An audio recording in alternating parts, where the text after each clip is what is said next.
Bueno, este es el sonido de la Suzuki DR150 o Haujo NK150, ya con 10.000 kilómetros. Ya la moto está más o menos algo caliente, entonces ahí les dejo el sonido.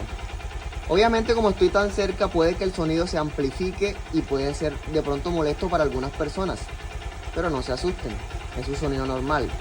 Obviamente cuando uno está sobre la moto no va a sentir un sonido fuerte. De hecho, este es uno de los motores más serenos que existe de este segmento. Ahí se los dejo.